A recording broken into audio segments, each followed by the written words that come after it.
Hello guys, this is JP for Time Traveler's Guide. Tonight I would like you to join me. I'm traveling back to the Crusades, so I want to quickly cover the Crusades and just tell you what they were.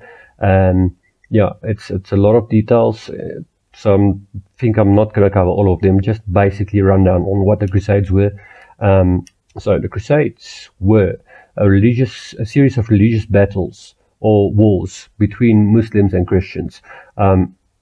There was officially 9 crusades. Well, some people say it was 8, because some historians refer to the 9th and the 8th crusade being one thing. But yeah, let's say 9 crusades for the purposes of this video. The first 4 crusades were the most important crusades that people tend to focus on, historians and so forth. First crusade was launched in 1096. In 1095, Pope Urban basically asked the Christian European nations to launch a crusade to capture back the holy city Jerusalem from Muslims, the Turkish Muslims that took over Jerusalem in 1065, when they basically took over Jerusalem and slaughtered 3,000 Christians.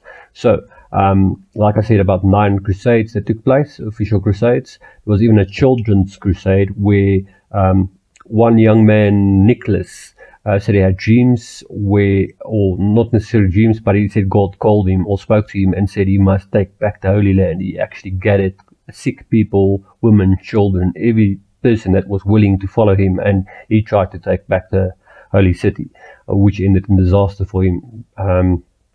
Yeah, the first crusade was successful though.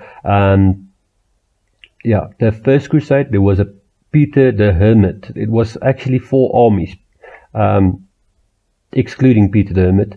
There was 4 armies that was actually going to Jerusalem to take back the Holy Land and the holy places for Christendom. Okay, but before they basically left for Jerusalem, there was a guy called Peter the Hermit.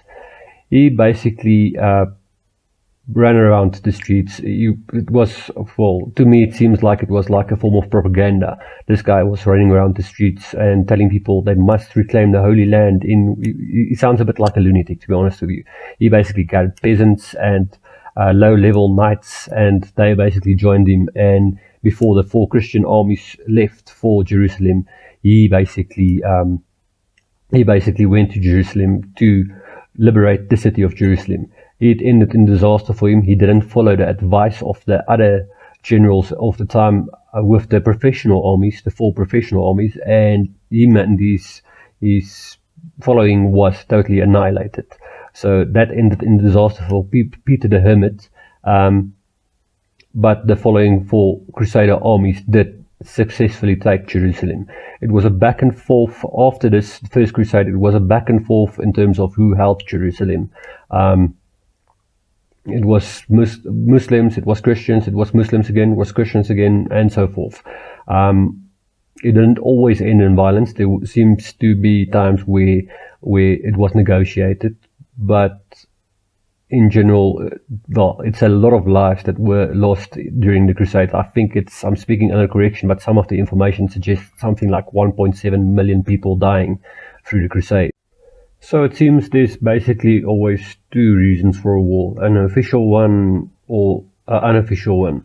The official one is the one that's sold to the public or the people, like protecting the pilgrims on the way to Jerusalem, which has some merit, and I can believe it, and taking back the holy places, obviously. But then the unofficial one could quite possibly be financial gains, expansion. I mean, these empires were all looking to expand, both Christian and Muslim. But yeah, like I said, always 2 reasons, the official one and the unofficial one. And now the other thing, leaders of the time needed to motivate or manipulate people to want war. I mean, how far are you going to get recruiting soldiers for your army if your populace is not motivated to have a war and are not interested in it? You have to rile them up or make them angry or motivate them in some form or manipulate them to be eager to go to a war. that's the way you're gonna get soldiers. So yeah, it seems like, well, to me personally, it seems like Peter the Hermit in the past, mainstream media today. Well, that's just my point of view, but that seems to be the role that much of the media is fulfilling nowadays. It's to basically polarize society, and there is hidden agendas behind some of it, or a lot of it. But yeah, that's just my opinion. But yeah, if you have your own opinion and you would like to voice it, or you disagree with something I said, please check the comments. Well, leave a comment at the bottom. And if you liked my videos, please like, subscribe, and share. Guys, keep well, and see you again soon.